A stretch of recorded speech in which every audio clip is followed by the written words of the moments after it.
만나서 반갑습니다. 특별히 들어오면서 이 교회가 참 아름답고 아늑한 느낌을 받습니다. 또 여기 어린 아이들에게까지 다양하게 또 있는 모습을 보면서 굉장히 기쁩니다. 잠시 기도하겠습니다. 사랑하는 아버지 하나님 감사합니다. 주께서 정말 하나님의 나라와 하나님의 몸된 교회를 곳곳에 세우시고 하나님께서 먹이시고 양육한 것을 봅니다. 특별히 오늘도 이렇게 그리스도의 향기교회에 하나님께 부르시고 함께 주의 말씀으로 나누게 하심을 감사합니다. 하나님께서 기뻐 흠향하시고 성령님께서 역사해 주셔서 짧은 시간에 전하지만 그러나 그 생명의 말씀을 우리가 먹고 받아 누리며 우리 삶 속에서 나타나게 하여 주옵소서. 감사합니다. 예수님의 이름으로 기도합니다. 아멘. 제가 이제 오랫동안 10년 이제 다 돼가는데 안식년을 갖지 못했다가 이번에 처음으로 이제 안식월로 잠깐 방문하다 오늘 또 그리스도 향기교회까지 또 나와서 말씀을 전하고 또 보고를 하게 돼서 너무 감사드립니다. 제가 이제 한국에 지금 나온 지 이제 한 2달 가까이 됐는데 제가 와서 느낀 게 있습니다. 그게 뭐냐면 모든 텔레비전의 프로들과 또 공항에나 또 여러 가지를 보면서 놀란 게 뭐냐면 한결같이 먹는 프로그램, 여행하는 프로그램, 먹고 마시고 즐기고 그냥 놀자밖에 없더라고요. 아마 공감하실 것 같아요. 요리 만드는 거, 맛집 찾아다니는 거. 온통 나라가 공항에도 발 디딜 틈이 없이 그냥 굉장히 빠글빠글해요. 여행 가느라고요. 청소년들은 스마트폰에 그냥 고개를 숙이고 들 줄 몰라요. 청소년뿐만이 아니에요. 모든 사람들이 대부분 그런 걸 봤어요. 이게 뭘까? 이게 뭘까? 소망이 없다는 거예요. 비전이 없다는 거예요. 그래서 먹고 즐기고 마시자 이게 끝이고 전부인 거예요. 마치 우리가 어디서 많이 읽었던 부분하고 같다는 생각 들지 않으세요? 노아의 시대에 먹고 마시고 시집가고 장가나가는 하나님의 나라가 임박해 있음에도 불구하고 그것을 모르고 먹고 마시자 놀자. 지금이 그때인 것 같아요. 그러면서 한편에 느낀 게 뭐냐면 사람들이 비전이 없고 꿈이 없다 보니까 나는 작다라는 마치 메뚜기 컴플렉스에 걸려있는 그래서 사람들이 나는 아무것도 할 수 없다는 그런 무기력증에 빠져있는 것을 제가 좀 보고 느끼게 됐습니다. 그래서 오늘 생각보다 시간이 그렇게 제게 주어지지 많지 않은 것 같아요. 네, 그래서 오늘 주신 말씀 가운데 핵심을 가지고 여러분들하고 좀 잠깐 나누려고 합니다. 하나님께서 오늘 제가 전하고 싶은 말씀은 한 사람이라는 겁니다. 우리 한 사람이 어떻게 하나님을 통해 우리가 이 시대에 쓰임받을 수 있는가에 대해서 잠깐 나누고 싶은데 첫 번째로 여러분 우리 한 사람은 작고 어떻게 보면 부족할 수 있어요. 그런데 우리가 하나님께 붙들리면 문제가 달라진다는 겁니다. 오늘 본문 첫 시작은 이렇게 시작하고 있습니다. 여호와의 종 모세가 죽은 후에. 여러분 모세를 빼놓고 이스라엘 역사를 말할 수 있습니까? 모세를 빼놓고 구약 성경이나 신약의 많은 부분의 이야기들을 할 수 있습니까? 모세란 한 인물, 역사에 있어서나 하나님 나라에 있어서 참으로 큰 거장입니다. 그 거장이 죽은 후에라고 오늘 말씀은 시작을 하고 있습니다. 여러분 그런데 이런 모세도요. 처음부터 이런 모세가 이렇게 훌륭한 인물이고 거장이고 영웅이었던 것은 아니었습니다. 그가 바로의 궁정에서 최고의 교육을 받고 자랐지만 모세는 자기 혈기 하나, 그 젊음의 열정 하나 믿고 자기 자신을 다스리지 못해서 주먹으로 사람을 쳐서 죽이고 도망자로 살았던 사람입니다. 그리고 40년을 광야에서 양을 치며 지냈던 사람입니다. 이제 나이가 많아서 80의 고령의 할아버지가 됐습니다. 아무것도 할 수 없는 무기력한 그런 사람이었습니다. 그런데 그런 모세가 하나님의 부르심을 받고 하나님께 붙들리니까 그가 혈기로 모든 것을 해보려고 했던 그 모세가 온 세상에서 가장 온유한 사람으로 그 성품과 인격이 바뀌었습니다. 그가 하나님께 붙들리니까 이스라엘 백성을 죽음에서 건져내는 사람이 되었고 하나님의 이름을 거룩하게 하는 사람이 되었습니다. 출애굽기 32장 22절입니다. 어찌하여 애굽 사람들이 이르기를 여호와가 자기의 백성을 산에서 죽이고 지면에서 진멸하려는 악한 의도로 인도해 내었다고 말하게 하시려고 합니까? 격렬한 노를 그치시고 그 뜻을 돌이켜 주의 백성에게 이 화를 내리지 마옵소서. 이스라엘 백성이 하나님의 은혜로 구원을 받고 홍해를 건너서 광야에 들어섰는데요.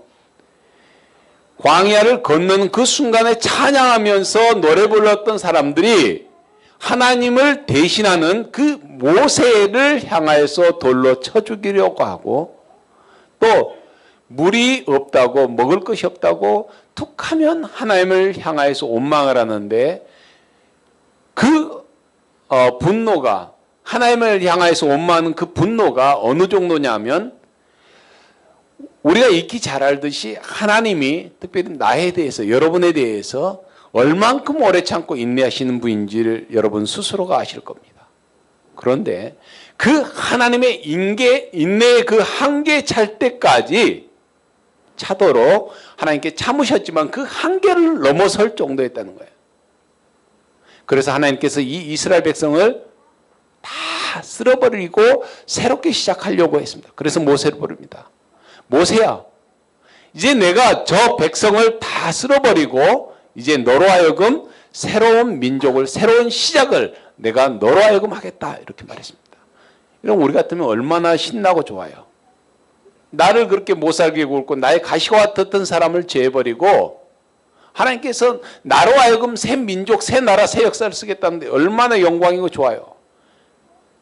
그런데 이 모세가 하나님께 붙들리고 나니까 그의 이 성품뿐만 아니라 그 지도력을 한번 보십시오. 하나님 앞에 엎드립니다. 하나님, 안 됩니다. 저들을 여기서 죽이시면 안 됩니다. 하나님께서 여기서 저들을 죽이면 저 이방 사람들이 하나님을 향해서 뭐라고 말하겠습니까? 하나님께서 이 광야에 저 백성을 죽이려고 끌어냈다고 말하지 않겠습니까? 하나님이 조롱거리가 되지 않습니까? 하나님, 저들을 죽이시면 안 됩니다. 여러분, 나를 미워하고 가시와 같은 그 존재를 용서한다는 거, 사랑으로 품는다는 거 참 쉽지 않습니다. 그런데 무엇이 이것을 가능했습니까? 하나님께 모세, 하나님께 붙들렸을 때 우리 안에 있는 이 성품이 변하고 또 우리의 인격과 우리의 이런 생각과 이런 사고가 거룩하게 바뀌어진다는 겁니다. 모세가 이렇게 바뀌었던 것처럼.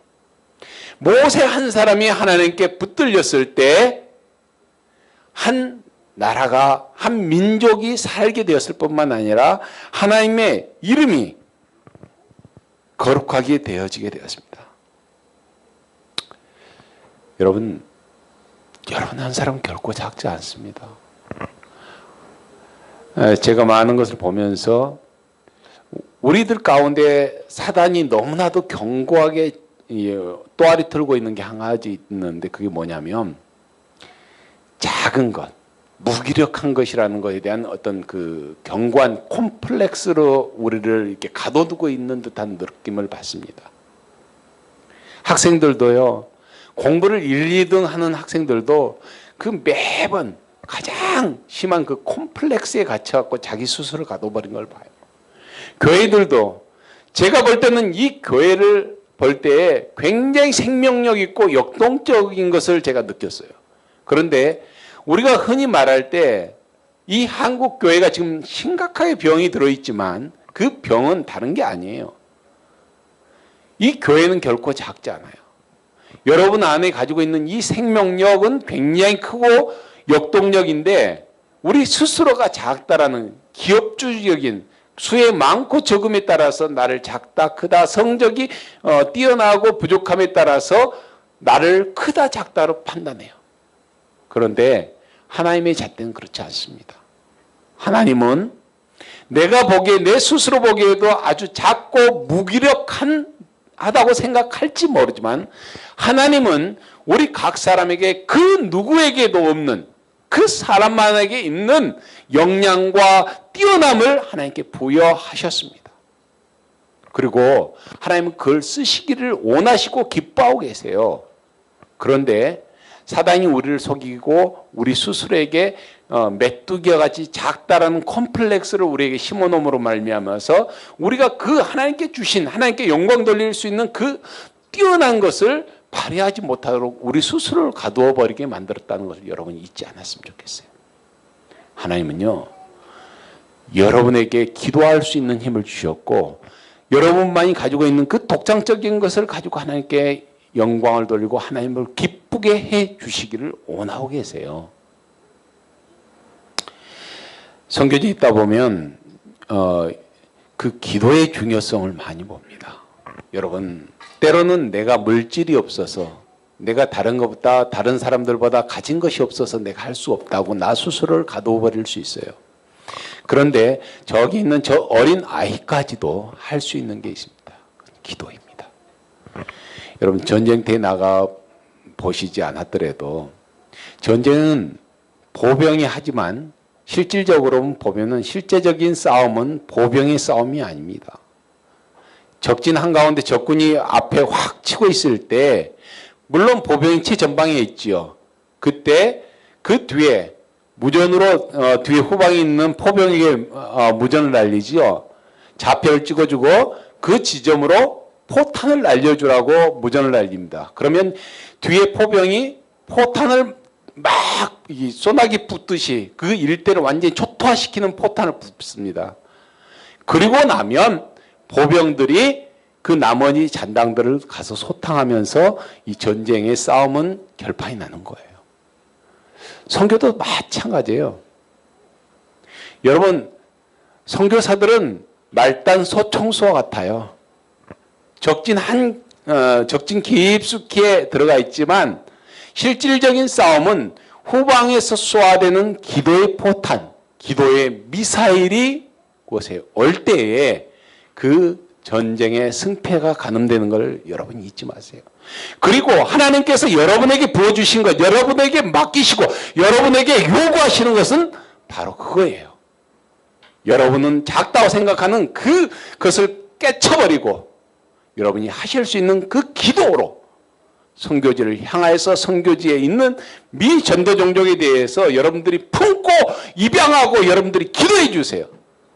여러분 우리가 앞에서 나가서 저희들이 할 테니까 우리를 잊어버리지 마시고 선교사들을 여러분들이 기억해 주시고 선교사들을 위해서 또 선교사가 있는 그 지역을 위해서 여러분들이 눈물로 기도해 주십시오. 그러면요 그 지역에 있는 악한 영들이 소리를 지르고 떠나가게 돼 있고요. 저희들을 밟을 때 아주 수월하게 합니다. 여러분 저는 큰 교회보다는 이 작다고 생각하는 이 교회에 더 희망을 가지고 이 교회가 큰 힘을 가지고 있고 정말 이 교회가 할 수 있는 것은 너무나도 많다고 믿습니다. 실질적으로 선교지에 있으면서 저희들을 위해서 수많은 작다고 생각하는 그 교회들이 기도하고 있고 그 기도의 능력으로 선교지에 놀라운 일들이 일어나고 있습니다.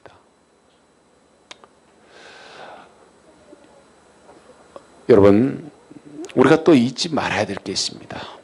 두 번째로 우리가 기억해야 될 것은 우리가 하나님을 붙잡아야 되는 거예요. 첫 번째 뭐라고요? 하나님이 우리를 부여잡는 거예요. 두 번째는 우리가 하나님을 부여잡을 때 하나님께서 우리를 대신해서 일하신다는 것을 여러분이 잊지 않으셨으면 좋겠어요. 나 한 사람, 내가 뭔가를 하려고 하면 내가 할 수 있는 게 너무나도 작아요. 부족해요. 할 수 있는 게 없을 수 있어요. 그런데요, 내가 하나님을 붙잡으면 이건 문제가 달라져요. 하나님을 붙잡으면 하나님께서 우리를 대신해서 일하신다는 것을 여러분이 이해하셨으면 좋겠어요. 여호수아가 가나안 땅을 딱 점령하려는 그 시점에 모세가 죽어버렸어요. 자신이 전적으로 신뢰하고 믿고 모든 그 이스라엘 민족을 이끌고 왔던 그 모세가, 생각해 보세요. 그 가나안 점령이라는 어마어마한 그 일들을 땅에 딱 놓고 죽어버렸어요. 여호수아의 그 심정이 어떻겠어요?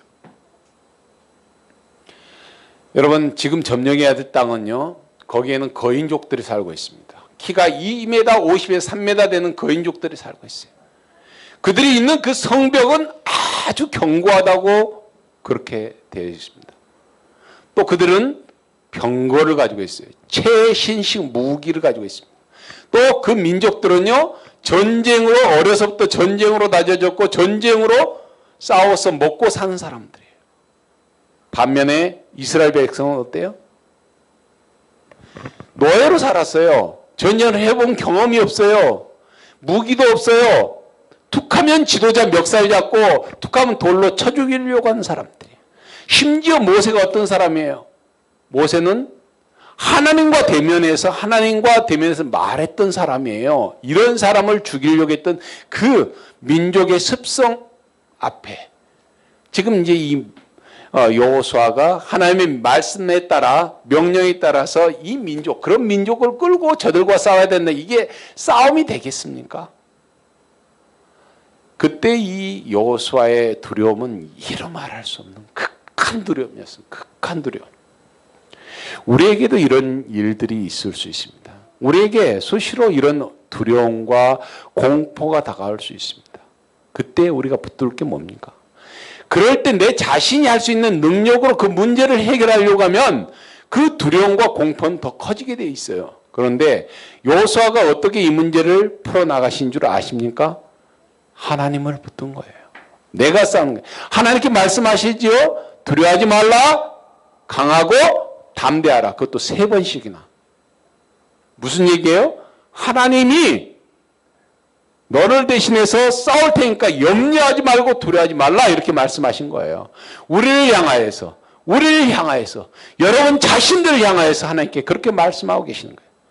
우리가 하나님을 붙들 때 문제와 우리 눈앞에 보여지는 모든 상황은 뒤바뀌게 되어 있습니다. 여러분 이걸 잊지 마세요. 끝으로 우리가 3번째 기억해야 될 게 뭐냐면, 하나님께서 우리의 순종을 통하여서 하나님의 말씀대로, 나는 약하지만 하나님의 말씀대로 순종하는 것을 통해서 하나님께서 일하신다는 것을 여러분들이 잊지 마세요. 제가 참 보잘것없는 사람이에요. 저는 설교도 잘 못하고요. 할 수 있는 게 별로 없어요. 그런데 지금까지 보면 저와 같은 사람을 하나님께 쓰신 거 보면 여러분들은 정말 제가 한 가지 일을 했다면 여러분은 10가지 이상의 일을 할 수 있는 능력들을 가지고 계신 분들이세요. 저와 같은 사람을. 그러나 제가 그렇게 쓰임받을 수 있는 건 다른 게 아니에요. 하나님께서 가라 할 때 갔고 하라 할 때 했던 것, 그거밖에 없어요. 바로 순종이죠. 여러분 앞에 하나님께서 각 사람에게 주어진 그런 말씀들이 있습니다.